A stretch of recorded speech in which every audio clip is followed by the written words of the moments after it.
नमस्कार सभी को, आप सभी का स्वागत है वर्ष एजुकेशन के यूट्यूब चैनल पे। तो हरियाणा में आपका जो आज एक मीटिंग हुई थी, उसके अंदर जो आपका कॉमन एलिजिबिलिटी टेस्ट जो होगा उससे जुड़े हुआ एक ऑफिशियल नोटिफिकेशन जो है वो जारी कर दिया। यहाँ पर टोटल 3 नोटिस जारी किए गए हैं, तो एक एक करके देखेंगे इनके अंदर क्या जो है वो दिया गया। तो पहले ही आप देख सकते हैं कि 5 मई 2022 का ये जो नोटिस है, और ये बिल्कुल ऑफिशियल वेबसाइट पे इसको डाल दिया गया है। और इसके अंदर जो दी गई है, इसमें जो सबसे पहले आपके सिलेबस की बात की गई है। सामान्य पात्रता परीक्षा के लिए पाठ्यक्रम आपका सिलेबस क्या होगा, तो इसके लिए यहां पर दिया गया है कि 2 पार्ट में इसको डिवाइड किया गया है। सबसे पहला आपका जो है वो ए पार्ट, उसके अंदर सामान्य ज्ञान होगा, आपका रीजनिंग मैथ, यानी कि जो पहले इसका नोटिस आया था सेम उसी तरह से अंग्रेजी, हिंदी और बाकी जितने भी आपके रिलेटेड सब्जेक्ट वो सारे के सारे कंप्यूटर हो गया। इन सभी का जो है 75% वेटेज रहेगा, लेकिन अभी भी इसको क्लैरिफाई नहीं किया अच्छे तरीके से। दूसरा 25% आपका हरियाणा से जुड़ा, वो उसमें हरियाणा का आपका इतिहास हो गया, आपके जो करंट अफेयर्स हो जाएंगे, साहित्य, भूगोल, पर्यावरण, संस्कृति, इनसे जुड़े हुए जो है आपके 25% जो है वो वेटेज रहेगा किसका, हरियाणा का। और बाकी 75 अदर क्वेश्चन इसमें पूछे जाएंगे। उसके बाद ग्रुप सी के पदों के लिए जो प्रश्न पत्र जो उसकी क्वालिफिकेशन यानी किस स्तर का रहेगा, तो यानी कि ग्रुप सी के जो वैकेंसी होगी उसका जो पेपर होगा वो +2 लेवल का यहाँ पर पेपर होगा। यानी सिलेबस की अगर हम देखें तो +2 लेवल तक का जो आपका सिलेबस है उस अकॉर्डिंग जो ग्रुप सी के वैकेंसी के लिए एग्जाम लिया जाएगा। और उसके बाद ग्रुप डी के जो पद है उसके लिए 10वीं तक का लेवल का जो सिलेबस यहाँ पर डिफाइन किया गया है। तो आप अगर एनसीईआरटी या किसी भी सब्जेक्ट का आप तैयारी कर रहे हैं तो बिल्कुल, अगर ग्रुप सी की वैकेंसी के लिए कर रहे हो तो आपको 9th 10th को ना छोड़कर +1 2 तक भी आपको जाना पड़ेगा, क्योंकि इन्होंने दे दिया कि +2 लेवल तक का जो है वो ग्रुप सी के लिए पदों के लिए आपकी क्वालिफिकेशन रहेगी। उसके बाद जो ग्रुप सी की जो वैकेंसी है उसके लिए यहाँ पर दे रखा है कि अगर कोई भी कैंडिडेट जो अगर यहाँ पर पंजीकरण करता है, रजिस्ट्रेशन करता है, और उस समय में अंतिम तिथि यानी कि जो लास्ट डेट है यहाँ पर, उस लास्ट डेट तक अगर वो उस क्वालिफिकेशन को, मिनिमम एजुकेशन क्वालिफिकेशन को नहीं, अगर मतलब कि वो मिनिमम एजुकेशन क्वालिफिकेशन उस समय तक नहीं है जब तक एग्जाम की जो है रजिस्ट्रेशन की जो है वो लास्ट डेट है, ठीक है।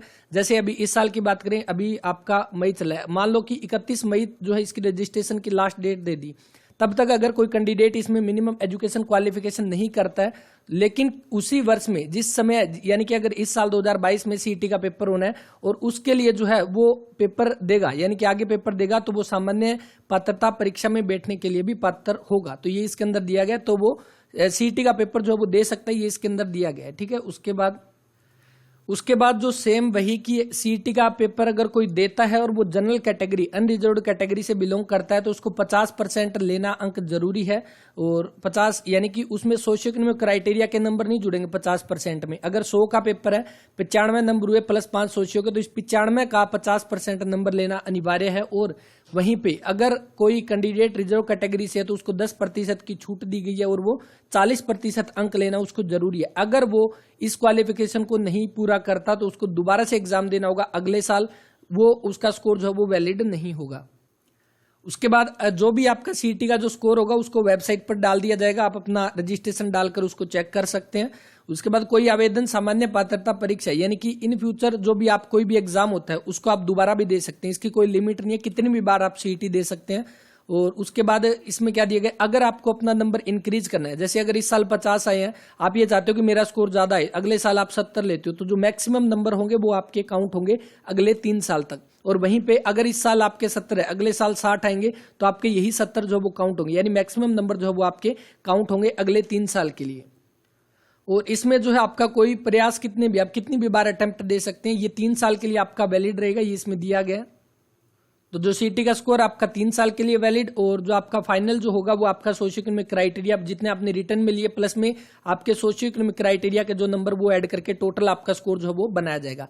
उसके बाद नेक्स्ट आपका ग्रुप डी की वैकेंसी के लिए आपके किस तरह से होगा, सेम वही इसके अंदर दिया गया, और सेम आपकी वही क्वालिफिकेशन होगी। इसके अंदर आपकी 10वीं जो है वो रहेगी, और बाकी सेम 50% 40% का आपका जो है वो इसके अंदर क्राइटेरिया रहेगा। उसके बाद जो इसमें दिया गया कि भर्ती की प्रक्रिया किस तरह से होगी, कि जितने भी आपके विज्ञापित पद है उसके 5 गुना उम्मीदवार बुलाए जाएंगे। अगर वैकेंसी में 30 से कम है तो 5 गुना, अगर जो है 150 उम्मीदवार आपके जो है, यदि 30 और 50 के बीच में, अगर 30 और 50 के बीच में है, अगर 30 भी आपके वैकेंसी है तब भी 150 बुलाए जाएंगे, और 50 है तब भी आपके 150 कैंडिडेट बुलाए जाएंगे।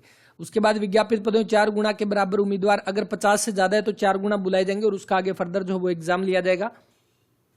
और ग्रुप डी की जो वैकेंसी है उसके लिए क्या प्रोसेस रहेगा कि जितना भी आपने स्कोर किया प्लस में 5% आपके नंबर जुड़ेंगे और उसके बाद क्या है एक मेरिट लिस्ट जो है वो आपकी तैयार की जाएगी, मेरिट सूची, यानी कि आपके प्री के बेस पर ही आपकी मेरिट सूची। और उसके बाद जितने भी कैंडिडेट जिन्होंने एग्जाम दिया था उनको इलेक्ट्रॉनिक रूप से आवेदन, यानी कि उनको एक ऑप्शन मिलेगा, उसके अकॉर्डिंग वो बता सकते हैं कि हाँ मुझे ग्रुप डी की वैकेंसी में ज्वाइन करना है, तो वहां से उनकी प्रेफरेंस पूछी जाएगी और उसके बाद फर्दर प्रोसेस में उनका जो है ज्वाइनिंग के लिए बुलाया जा सकता है। उसके बाद प्रतीक्षा सूची में यहाँ पे किस तरह से जारी की जाएगी, तो यहाँ पर ग्रुप सी और डी के लिए जो वेटिंग लिस्ट है वो इसी तरह से यहाँ पर जारी की जाएगी जो दिया गया है। इसके बाद जिसमें आपका जो है अगर विज्ञापित संख्या 25 तक यानी 25 वैकेंसी है तो कम से कम 2 उम्मीदवार और आपके लगभग 25% की दर से यहाँ पे, और अगर 25 से 50 के बीच में तो 15% की दर से जो आपकी वेटिंग लिस्ट जो वो जारी की जाएगी। तो इसके अंदर ये दिया गया है। उसके बाद जो आपकी रिजल्ट और जो वेटिंग लिस्ट है उसके घोषणा से यानी घोषणा तिथि से 1 वर्ष के लिए वो आपकी जो है वो वैलिड रहेगी। इसके बाद जो नोटिस में दिया गया है जो आपके सोशियो इकोनॉमिक क्राइटेरिया के जो नंबर है वो किस किस तरह से दिए जाएंगे, तो इसके बारे में तो हम देख ही चुके हैं। 5% का हकदार कौन होगा, अगर पुरुष है तो पुरुष से मतलब है कि स्वयं पिता यानी अविवाहित भाई होगा, वो शादीशुदा नहीं होगा, ये चीज पहले भी जारी की जा चुकी है। और इसके बाद अगर वो तपरिवार जाति से है तो उसको 5% दिए जाएंगे, और एक्सपीरियंस के बेस पर अगर क्या है 1 वर्ष से 6 माह से अधिक जो है उसको कितना आधा प्रतिशत यानी 1 साल का आधा नंबर दिया जाएगा, और मैक्सिमम 8 वर्ष यानी कि टोटल मैक्सिमम कितने 4% नंबर जो वो इसके अंदर दिए जाएंगे। और इसके साथ ही जो अभी न्यूज के अंदर भी आई थी कि ये जो सोशियो इकोनॉमिक क्राइटेरिया के नंबर किनको मिलेंगे, तो 1,80,000 रुपए तक आय जो है उनको ये जो है वो वेतन दिए जाएंगे आवेदन वर्ष से पूर्व, यानी कि जो आर्थिक वर्ष जो है, जैसे अभी अगर एग्जाम अगर करवाया जाएगा आवेदन के वर्ष से पूर्व की हुई थी, जैसे अगर इसी साल अगर आवेदन जो पेपर अगर करवाया जाएगा और उस समय अगर वेरिफिकेशन होगी तो 2021-22 का जो है वो आपका इनकम सर्टिफिकेट देखा जाएगा। तो ये उससे पिछले वर्ष के बारे में यहाँ पर बताया गया।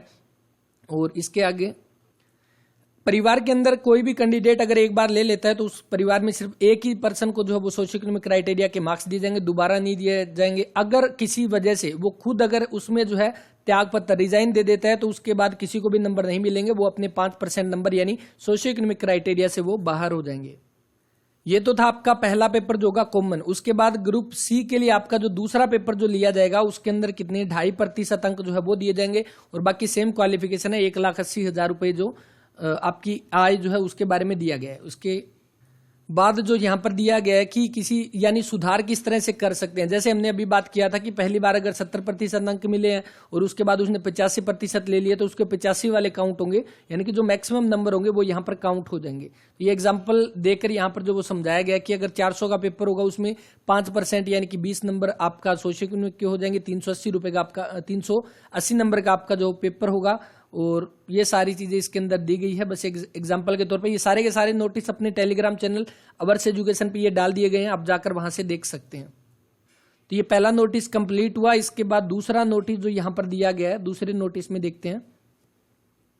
दूसरे नोटिस में तो सिर्फ और सिर्फ आपके अमेंडमेंट के बारे में बताया गया कि ये संशोधन किया गया, दूसरे में और कुछ ज्यादा नहीं है। इसके बाद तीसरा 3 नोटिस टोटल आज की डेट में जो है वो जारी किए गए हैं, और तीसरा आप देख सकते हैं ये भी 5 मई का जो है वो नोटिस है। और इसमें सबसे पहले जो दिया गया है कि चयन के लिए आपका क्या मानदंड होगा, और ग्रुप जो डी के पदों के लिए न्यूनतम क्वालिफिकेशन मैट्रिकुलेशन है 10वीं है, और उसी के आधार पर यहाँ पर चयन किया जाएगा। ये 95% का आपका रिटर्न, 5% यहाँ पे सोशियो इकोनॉमिक के। उसके बाद ये दिया गया कि सीईटी का मतलब क्या है, सीईटी का जो स्कोर है, जैसे हमने बोला कि सीईटी का जो आपका टोटल स्कोर जो वेबसाइट पे अपलोड होगा वो जो रिटर्न में आपने जो लिए प्लस में आपके सोशियो इकोनॉमिक के नंबर वो जोड़े जाएंगे। उसके बाद यहाँ पर सिलेबस में दिया गया कि 2 भागों में बांटा गया, जिसमें एक सेम वही दिया हुआ है 75% जो आपका रीजनिंग हो गया, मैथ हो गया, इंग्लिश, हिंदी और कंप्यूटर, वो सारी चीजें इसके अंदर। लेकिन बाकी शायद इसमें ग्रुप डी के अंदर आपका सिर्फ ये दिया गया सामान्य ज्ञान, विवेक, मात्रात्मक क्षमता, ये सारी चीजें, इसमें कंप्यूटर का यहाँ पे नाम नहीं है। उसके बाद 25% यहाँ पे कौन सा है, हरियाणा से जुड़ा हुआ। इसके बाद जो ग्रुप डी की वैकेंसी इसका लेवल मैट्रिक लेवल होगा। जो सोशियो इकोनॉमिक क्राइटेरिया के मार्क्स है 5% अंक मिलेंगे, वो किसको मिलेंगे, आवेदक जो हरियाणा का मूल निवासी है वही हकदार होगा इसका, उसी को ये जो है वो आपके नंबर दिए जाएंगे। सोशियो इकोनॉमिक क्राइटेरिया के मैक्सिमम और मैक्सिमम 5% ही नंबर दिए जाएंगे। आप किसी भी तरह से ले सकते हैं, अगर आप नो जॉब के हैं तो 5 ले सकते हैं, जो आप फादरलेस के भी 5 ले सकते हैं। अगर किसी के पास दोनों है तो दोनों नहीं ले सकते, सिर्फ और सिर्फ 5% अंक ले सकते हैं, वो आप कोई सा भी ले सकते हैं, चाहे आप एक्सपीरियंस के कर सकते हैं या तपरीबास जाति के। और अगर एक ही परिवार में अगर जैसे कोई ग्रुप सी या डी की जो वैकेंसी है इस बार कॉमन पेपर देता है और मेरिट सूची आती है, मान लो दो भाई है, दोनों ने पेपर दिया और दोनों के दोनों जो है वो इस बार आपके फाइनल में चले गए उनके सिलेक्शन के लिए। अब 5 नंबर किसको दिए जाएंगे? तो 5 नंबर दिए जाएंगे जो बड़ा भाई होगा। इसमें दिया गया कि दो या अधिक पात्र परिवार के सदस्यों में से ज्येष्ठ या सबसे बड़ा जो होगा उसको सामाजिक आर्थिक मानदंड के जो है उस पर विचारा जाएगा। लेकिन अगर एक्सपीरियंस का होगा तो अनुभव के आधार पर परिवार के एक सदस्य से अधिक भी ले सकते हैं, तो एक्सपीरियंस का वो ले सकते हैं। और उसके बाद यहाँ पर सेम वही है कि अगर कोई त्याग पत्र दे देता है, खुद रिजाइन दे देता है, तो उसको जो है वो और उसके परिवार में हर एक कैंडिडेट जो उससे जुड़ा हुआ है वो 5 नंबर उसको जो है वो नहीं मिलेंगे। तो ये 3 नोटिस दिए गए हैं, लेकिन मेन बात इसके अंदर ये है कि ना तो जैसे इतने दिन से ये जो बताते आ रहे थे कि सिलेबस के बारे में बताया जाएगा, इसके अंदर ना तो अच्छी तरह से सिलेबस को डिफाइन किया गया, ना ही कोई एग्जाम डेट से जुड़ा हुआ कोई इसके अंदर सुझाव दिया गया कि एग्जाम कब तक हो सकता है। लेकिन कहीं ना कहीं एक अच्छी बात यह है कि इतने लंबे समय के बाद आपके ये नोटिस जारी किए गए हैं। और अब जैसे कि पहले भी एचएसएससी चेयरमैन ने बोला था कि जैसे ही नोटिस आ जाएगा उसके बाद एक लास्ट डेट जो वो डिफाइन की जाएगी। जैसे अभी तक जो सीईटी का ऑफिशियल जो सीईटी जो है वो फॉर्म अप्लाई होने शुरू है, अभी तक उसकी जो है लास्ट डेट अभी तक कोई फिक्स नहीं है। पिछले 1-1.5 साल से ये आपके फॉर्म अप्लाई हो रहे हैं, तो अभी इसकी जो नोटिस आ गया, अभी जल्दी ही लास्ट डेट का नोटिस आएगा कि इस लास्ट डेट तक आप जो है बचे हुए कैंडिडेट भी फॉर्म अप्लाई कर सकते हैं। और साथ ही जो वैकेंसी होगी उससे जुड़ा हुआ भी नोटिस आएगा कि किस विभाग के अंदर कितनी वैकेंसी जो है वो बची है। और उसके बाद जो आपके एग्जाम डेट से जुड़ा हुआ जो भी ऑफिशियल नोटिस जो है वो आएगा। और साथ ही ये एग्जाम जो है, जैसे इतनी जगह पे आ रहा था कि एग्जाम एनटीए कंडक्ट करवाएगा, लेकिन शायद इसके अंदर भी आपका ऑफिशियल नोटिफिकेशन जो दिया गया इसके अंदर भी कहीं एनटीए का नाम नहीं है। लेकिन हो सकता है, क्या पता बाई चांस मेरे से मिस्टेक हो गई हो, कहीं पे स्किप हो गया हो, लेकिन हो सकता है अभी तक कोई भी कंफर्म नहीं है कौन एग्जाम लेगा, एनटीए एचएसएससी। तो जो भी अपडेट आती है वो हम आगे फर्दर बात करेंगे। लेकिन अपने एग्जाम की तैयारी को शुरू कर दें, क्योंकि अभी कहीं ना कहीं अगर ये देख सकते हो कि अगर नोटिस आया तो जल्दी ही एग्जाम डेट से जुड़ा हुआ भी नोटिस आएगा। तो इस वीडियो में इतना ही।